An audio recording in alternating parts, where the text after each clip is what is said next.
أنا مش عارف، أنا في المستشفى ويقول لي أخرج أعمل إيش؟ أنا حد أتكلم معاه، أنا ليش موجود هنا؟ أنا ليش موجود هنا؟ بس السؤال أنا ليش موجود هنا؟ أنا ليش اتعمل في بي كده؟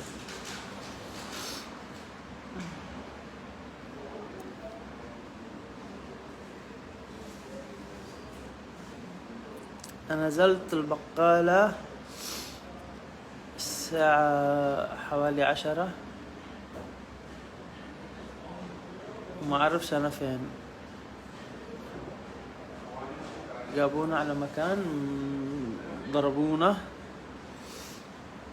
هذا هو.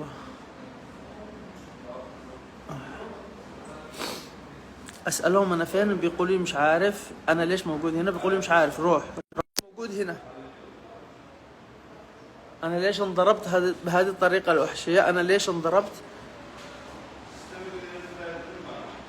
وليش موجود هنا؟ بس ما فيش حد بيتكلموا معي، بيقول لي انت ليش موجود هنا.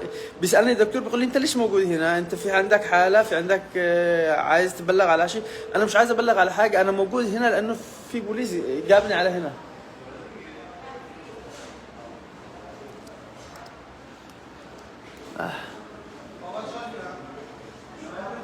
ابي خليني افهم من هذا.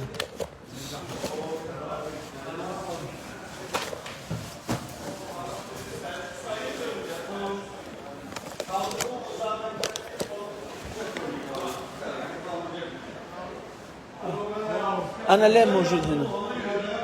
انت عملت حادث؟ مو عملت حادث ولا شيء.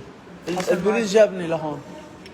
طب انت حصل لك ايه؟ ما بعرف. البوليس جابني هون، البوليس ضربني وجابني على هون. بس انا ليه موجود هون؟ البوليس ضربك؟ البوليس ضربني وجابني على هون. ليش انا موجود هون بس؟ تعال ايه اقعد هدي اشرح لي. اشرح لك شو؟ هذا هون. ها تمام، احكي لي من البدايه. احكي لك من البدايه. انا ساكن في ما بدي اقول لاني طالع هلا لايف. مش مشكله، انت احكي لي. طيب انا ساكن في سبارتاكولا. نزلت جبت شغلات الساعه 10:30. متفاجئ بالبوليس جاي وضاربني وهيك وجايبني على هون. شو اول حاجه، انت معك باسبور ولا اقامه؟ ولا معي اقامه وباسبور وكل شيء. تمام، معك اقامه. معي اقامه في فرنسا، اقامه هون واقامه في فرنسا وباسبور. معك اقامه. معي اقامه هون. اوكي تمام. اوكي تمام.